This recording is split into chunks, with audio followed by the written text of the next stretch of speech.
Okay,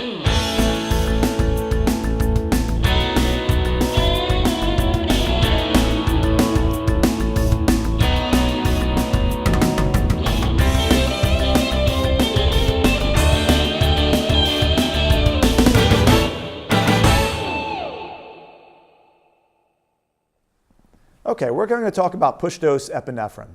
You've seen this already in our anaphylactic shock protocol, and what we've decided to do is expand that protocol across the areas where you would use dopamine, for example.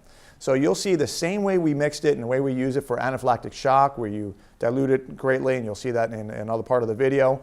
You can use that in multiple different protocols. Anybody who's hypotensive, septic shock, etc. So you'll see that throughout the protocol. And one thing you'll see with our new protocols is we keep everything as much as possible standardized. So exactly the same way you would use it for anaphylactic shock is how you will be using in some of these other protocols where it is now replacing dopamine. Another item with the push-dose epinephrine is we will use drugs that in such a way that it doesn't really matter what age they are. It's really just a matter of the volume and titrating to effect. So as you'll see as you go through the protocol, we use the push-dose epinephrine in a number of different scenarios. Number one, you may have a need for bronchodilation in somebody with severe bronchoconstriction, such as with anaphylactic shock or severe asthma. Whether you do the push-dose epi or whether you give IM epi, depending on the indication.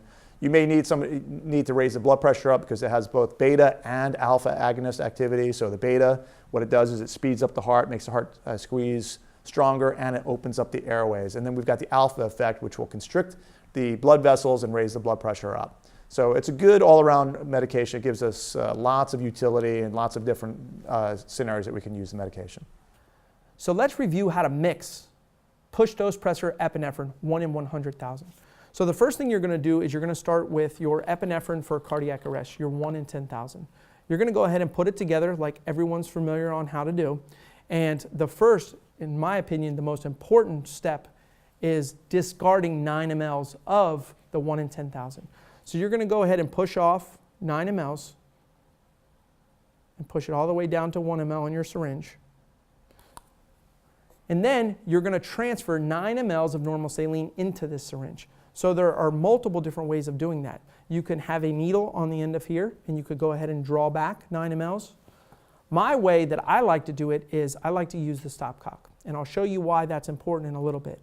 But if you go ahead and use your stopcock and you go ahead and turn it off this way, so it allows stuff to come in, but it won't allow it to come out, you can use your pre-filled syringe. Make sure everything's screwed on tight. And then you could push your 9 mLs of normal saline right back in to create your push-dose pressor epinephrine.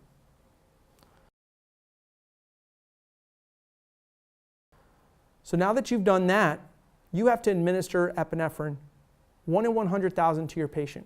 And your patient could be an adult or a pediatric. You'll see we largely have this throughout the protocol book. I believe there's 8 or 9 different protocols that cover push-dose pressor epinephrine.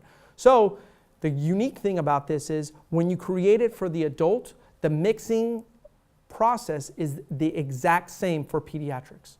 So now that we have 1 in 100,000 created, we're going to talk about how do we give 1 ml per minute, because that's difficult, right? So the protocol says don't administer greater than 1 ml per minute. But if you look here and you're in the back of the truck and you're trying to administer this, how do you deliver 1 ml over a minute, especially with the little blue plunger at the top that very consistently sticks during administration?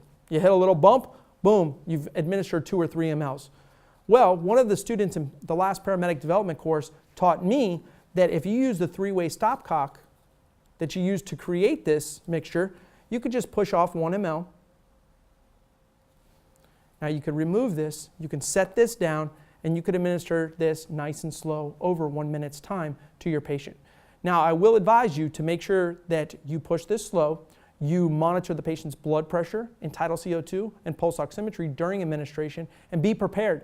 This is going to have a rapid onset, but a short duration. So be prepared to go ahead and repeat this process if it doesn't successfully work. Now there were a lot of concerns about different ways of mixing this, by using a 50 cc bag, by transferring this in 1 ml out of here into 9 mLs of here, and the safest way that we came up with is doing it this way. So however you decide to do it, make sure that you discard the 9 mLs prior to mixing your 1 in 100,000 epinephrine. Now take into consideration the protocol with push dose pressor epinephrine.